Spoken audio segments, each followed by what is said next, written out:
The diplomatic hall of Verelian Prime was built to make visitors feel small. Its ceiling curved like the inside of a crystal dome, glowing with soft alien light. Tall banners of different star empires floated in the air, each marked with symbols older than human history. The air itself hummed with quiet energy, filtered to suit dozens of species at once. This was where alliances were born, and where they sometimes died. At the center of the hall stood a single human. His name was Ethan Hale. He wore no armor, no visible weapon, just a simple dark uniform with the small blue and white emblem of Earth on his chest. His hands rested calmly at his sides. His posture was relaxed, almost casual. But his eyes missed nothing. Around him sat the Galactic Council, arranged in rising tiers. Massive beings with scales and horns. Tall, thin figures wrapped in flowing light cloth. Machines that spoke through projected symbols. And at the highest seat, glowing with ceremonial power, sat the young alien royal. Princess Valera of House Zyron was 19 by her species count, young, but already famous across nearby systems. She was brilliant, sharp-tongued, and raised to believe her bloodline carried the weight of destiny. Her silver eyes studied Ethan with open curiosity and barely hidden disdain. This meeting was meant to be historic. Humanity's formal entry into the Outer Coalition. Ethan had been sent as Earth's diplomatic envoy. Not because he was loud. Not because he was threatening. But because he was steady. The council elder, a towering being of stone and light, spoke first. "Representative of Earth," the elder said, voice echoing through translators. "You may begin." Ethan stepped forward one pace. He did not bow deeply. He did not kneel. He placed a hand over his chest, human custom, and spoke clearly. "Humanity comes in peace," he said. "We offer cooperation, shared defense, and mutual respect. We ask for no throne.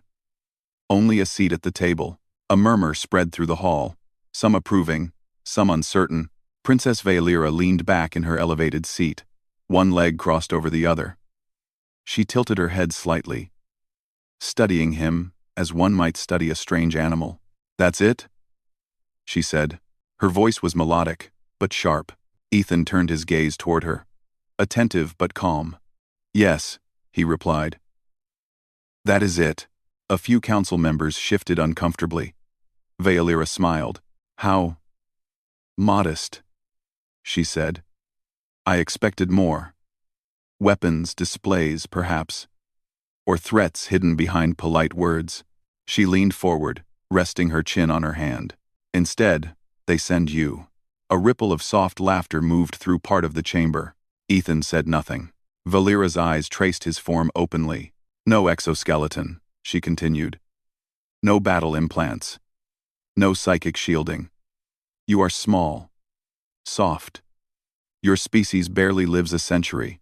Yet you wish to stand among empires that have ruled for millennia." Her tone sharpened. "Tell me, human, what exactly makes you worthy of our time?" Silence fell. All eyes turned to Ethan. This was the moment most species argued. Threatened, boasted, begged. Ethan simply breathed. "I am not here to prove worth," he said evenly. "Only to offer partnership." Valera laughed light, dismissive. "How noble," she said. "But naive. Humanity should know its place. You are useful laborers, engineers, traders. But equals?" She shook her head. "No, I don't see it." The laughter returned, louder this time. Ethan felt it not as anger, but as clarity. He looked around the hall. At the banners. At the watching faces. At the council that had already decided to judge him before listening. He nodded once. Not to the princess. Not to the council. To himself. Without a word, Ethan turned around. The sound of his boots against the polished floor echoed as he walked away from the center of the chamber. Confusion rippled through the hall. "Human?" the elder called. "Where are you going?" Ethan did not stop. "Representative Hale," another counselor said sharply. "This meeting is not concluded." Ethan reached the edge of the hall. The massive doors began to open automatically. Sensing his approach, Princess Valera stood suddenly. "Wait," she said. "Is this some kind of tactic?" Ethan paused at the doorway. He turned his head just enough to speak, his voice calm and quiet but clear. "No," he said. "This is a choice." Then he walked out. The doors sealed behind him with a deep, final sound. For several heartbeats, no one spoke. Princess Valera stared at the closed doors, her confidence flickering. "He left," she said. The stone and light elder's voice rumbled low. "Yes," the elder replied. "He did." Across the chamber, a counselor from a border world shifted uneasily. "Do humans do that?" one asked. "They do not argue when disrespected," another replied slowly. "They withdraw." Valera scoffed, though something tight twisted in her chest. "Let them," she said. "They will come back. They need us." But even as she spoke, screens around the hall flickered to life. Status alerts began appearing. Human trade vessels rerouting. Joint patrol agreements paused. Shared research access suspended. The murmurs turned to whispers. Outside the station, Ethan's ship undocked smoothly. On the bridge, his crew waited silently. "Did it go badly?" one officer asked. Ethan looked out at the stars. "No," he said. "It went honestly." The ship turned away from Verelian Prime. Behind it, the great diplomatic station looked unchanged. But something invisible had shifted, and the galaxy had just learned the first lesson about humanity. When humans are insulted, they do not shout, they do not threaten, they walk away, and that silence is never empty. Inside the Galactic Council chamber, voices slowly returned. But they were softer now, less confident. Princess Valera remained standing, her silver eyes fixed on the sealed doors where the human had disappeared. "He walked out," she said again, as if saying it differently might change the meaning. The elder of stone and light turned slightly toward her. "Yes, Princess. He did." A tall avian counselor folded its wings. "Humans do not usually abandon negotiations. They do when respect is absent," another replied. Valera's jaw tightened. "You speak as if this matters." Before anyone could answer, a soft chime echoed through the hall. A data screen shimmered into existence, glowing red with priority alerts. Human diplomatic channels, offline. Joint security protocols, suspended. Emergency response agreements, withdrawn. The murmurs turned sharp. "That must be a mistake," Valera said quickly. "They cannot simply—" "They already have," the elder said. Across the hall, a merchant representative from a frontier system rose from his seat. His voice trembled slightly. "My world depends on human shipping lanes. They handle asteroid clearing near our sun. Without them, our routes will collapse within weeks." Another counselor stood. "Humans maintain the deep space relays near my borders. No one else volunteers for those zones. Remember. Remember sees that. Remember sees that I mine 9. Allowing $2,000. As at a bit eroda. We are instead off the blind. Without the 70 menders. We are instead off the dollars." Valera felt a small, unfamiliar knot form in her chest. "They are exaggerating," she said. "Humans are replaceable." The elder turned fully toward her now. "Princess, how many species volunteered to patrol the Black Drift?" Valera hesitated. "None." "And who did it?" the elder asked. "Humans," she admitted. "They did not ask for titles," the elder continued. "They did not demand tribute. They simply took responsibility." Valera looked away. Far from the council hall, Ethan's ship slipped into the quiet darkness of interstellar space. On the bridge, no one spoke loudly. The crew moved with practiced calm. Charts adjusted, routes recalculated. Lieutenant Mara Chen finally broke the silence. "Earth Command has acknowledged the withdrawal." Ethan nodded. "Expected. They want your full report," she added gently. "They'll have it," he said. "But they already know the conclusion." He leaned back in his chair, eyes on the slow movement of stars. Humanity had learned long ago that shouting rarely changed minds.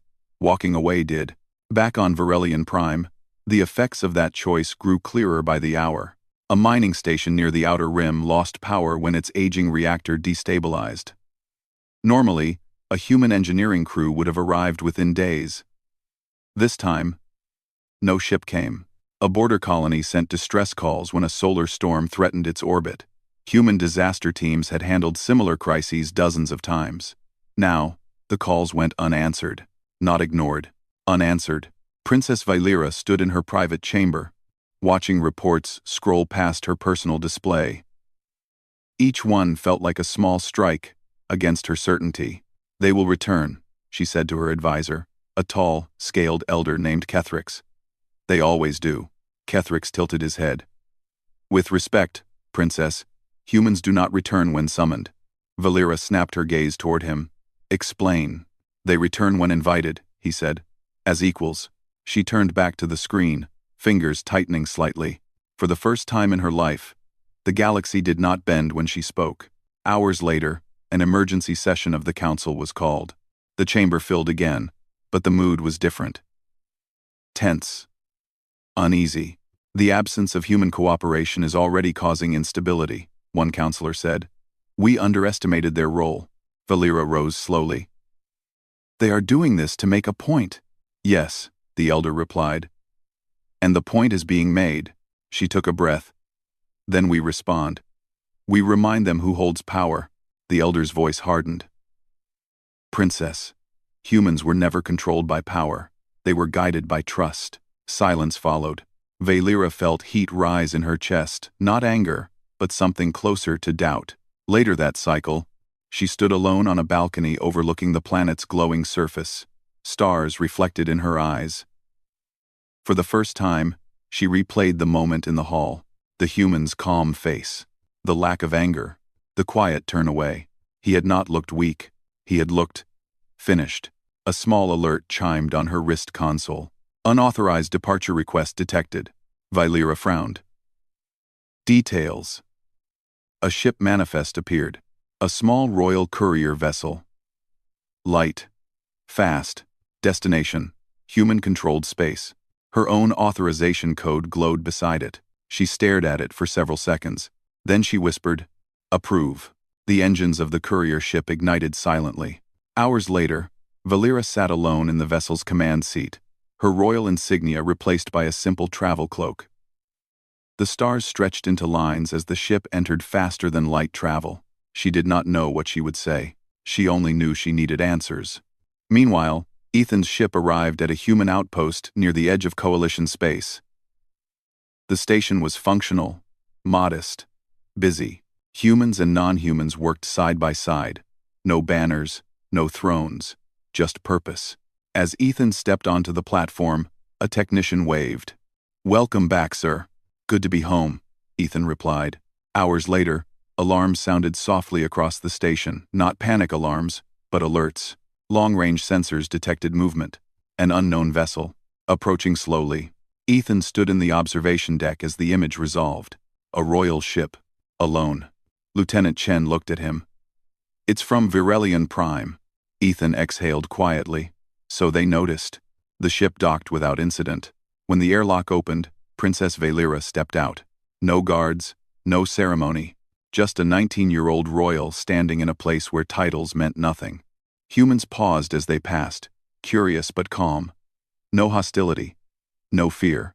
Valeera's eyes widened slightly as she took it all in. They were not bowing. They were not staring. They were simply working. Ethan approached from the far end of the corridor. He stopped a few steps away. Posture relaxed. "Princess," he said politely.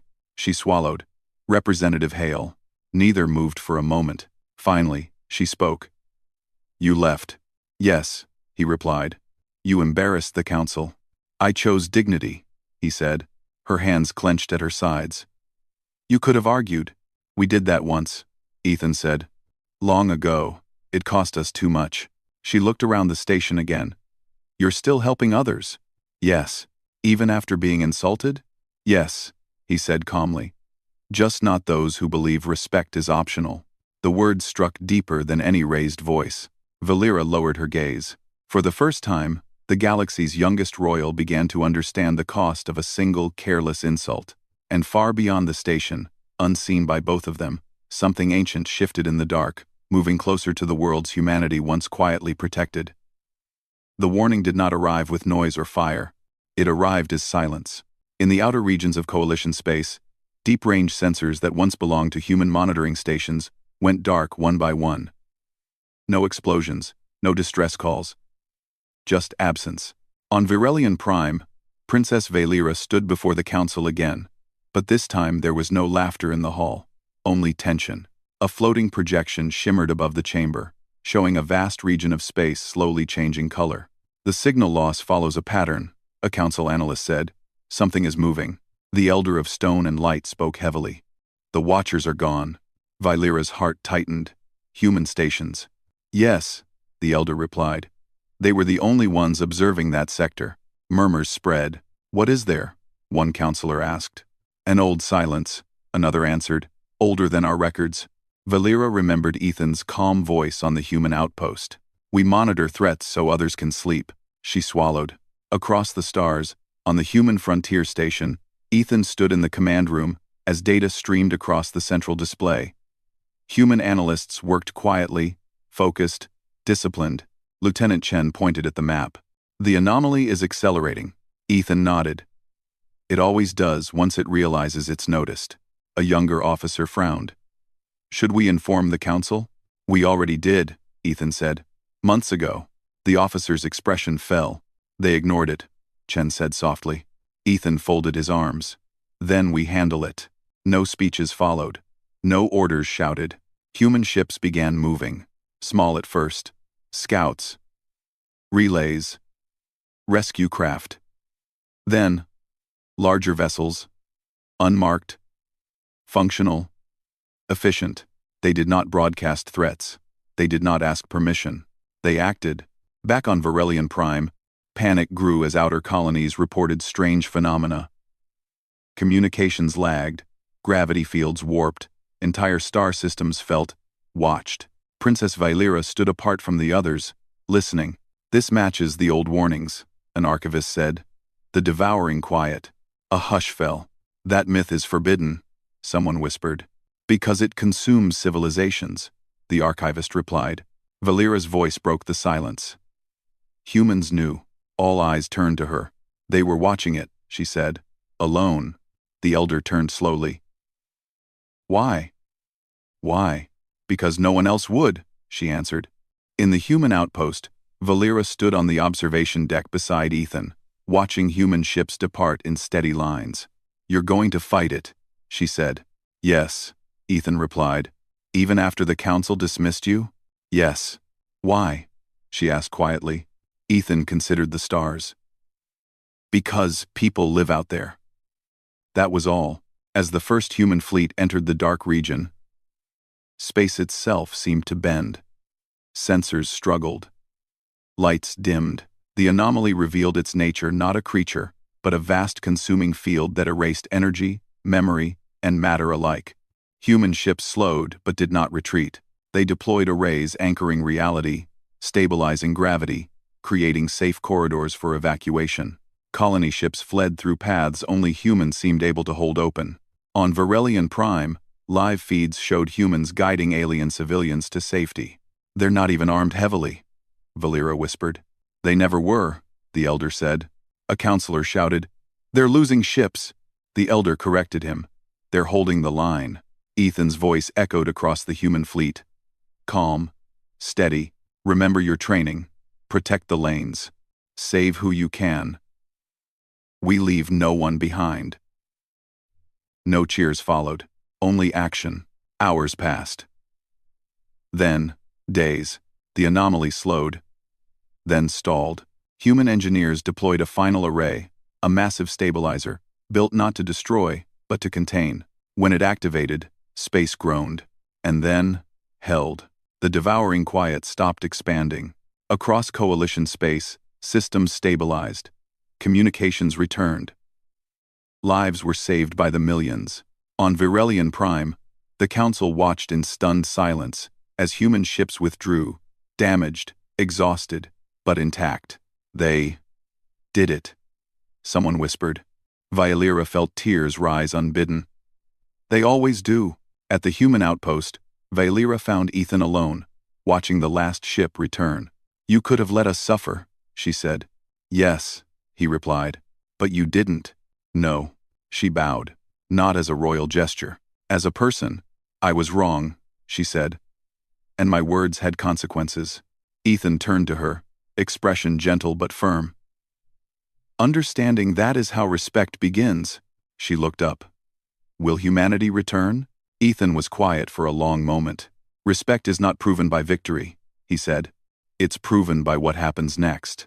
Far beyond them, the galaxy breathed again, and for the first time, it truly understood what humanity had been doing all along, standing watch in the dark, so others never had to. The galaxy felt a quiet change. Systems that had teetered on the brink now thrummed with life. Communications, trade, and travel resumed slowly, each step cautious, yet alive. The invisible weight that had hung over colonies, trade routes, and frontier outposts lifted, replaced by a subtle awareness. Humans had acted, and they had acted without expecting glory or reward. Princess Valera of House Siren remained at the human frontier station, standing near the observation deck. The stars stretched endlessly beyond the reinforced windows.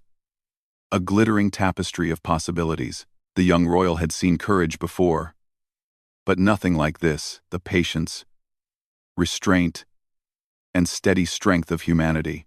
Ethan Hale stood beside her, arms crossed, calm as ever.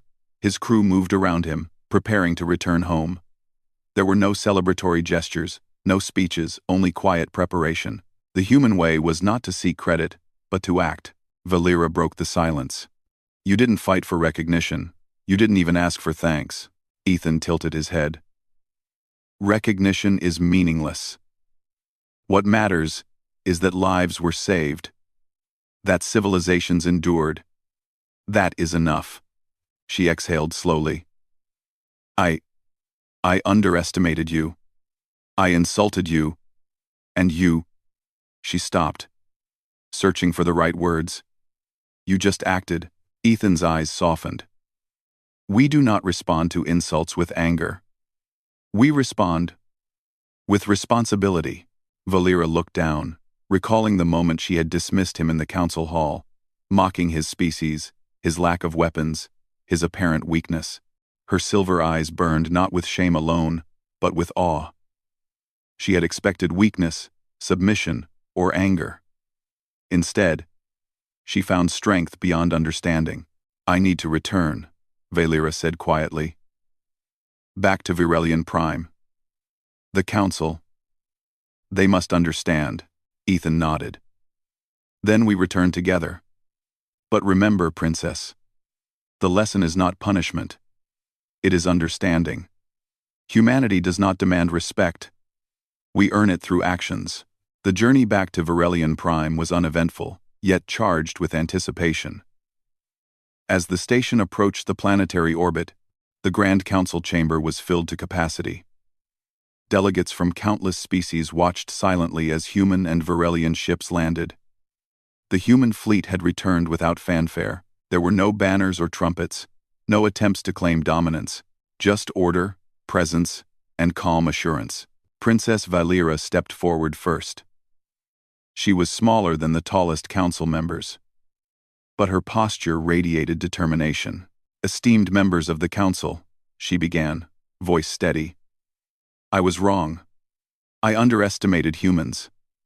I insulted their representative, and I believed their species would bend to arrogance, threats, or authority. I was mistaken. Humans act on principles beyond power, pride, or fear. They act for duty, for life, and for honor, and when disrespected, they withdraw, leaving us to witness the consequences of our arrogance. The council fell silent. Some murmured nervously. Others shifted in discomfort. The Elder of Stone and Light observed carefully, his voice low but commanding. Princess Valera speaks truth. Humanity's absence exposed what we ignored, that their value extends far beyond physical strength or political alliances. They are guardians in ways our records barely measure. Valera turned toward Ethan. Representative Hale, your people saved countless lives. They stopped a threat that would have destroyed systems without even seeking glory.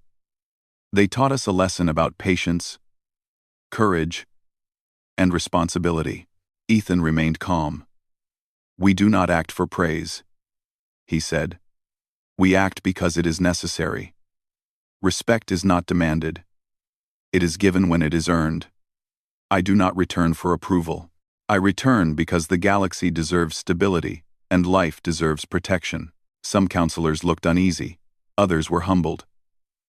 Valera herself felt a strange pride, not in her own words, but in understanding the humans beside her. The council had always measured worth by titles, weapons, or influence. Humanity measured worth by action. A murmur spread. They walk away when insulted. They do not fight us in anger. They simply leave. And when they return, it is not to punish, but to protect. "Yes," Valera said softly. "And the lesson is clear. Humanity must be treated as equals, not as inferiors. Their strength is in their choices, their restraint, and their principles." The council paused. One delegate finally asked, voice shaky, "Do we apologize?" Valera looked at him. "Apologies alone are not enough. Understanding, respect, and recognition of their role are. They do not need titles or crowns. They need acknowledgement of their value and our commitment to honor it." Ethan stepped forward. "We do not seek domination. We seek cooperation, responsibility, and shared protection. That is how alliances endure. That is how peace is kept." The council absorbed the words, their implications sinking in. Humanity had taught them, not through anger, not through force, but through example. The galaxy had seen the cost of underestimation, the weight of dismissal, and the quiet power of integrity. Valera turned to the council once more. "Let this be the start of a new understanding. Let humanity not be dismissed, laughed at, or insulted. Let them walk away with dignity if disrespected. And let us recognize that absence is as powerful as presence." The chamber fell silent. Then, slowly, the elder of stone and light raised his voice. "It is agreed.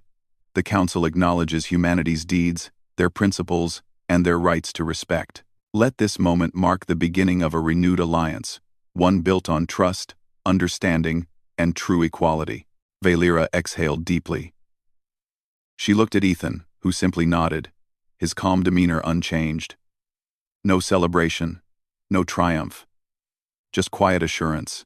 Later, as the human fleet prepared to return home, Valera spoke softly beside Ethan. "I do not know if my people can ever repay what you have done." Ethan smiled faintly. "No repayment is needed. Respect, trust, and understanding are enough. That is how civilizations endure." The stars stretched endlessly as the fleet departed. The galaxy had been tested. It had witnessed humanity's patience, their courage, and their restraint.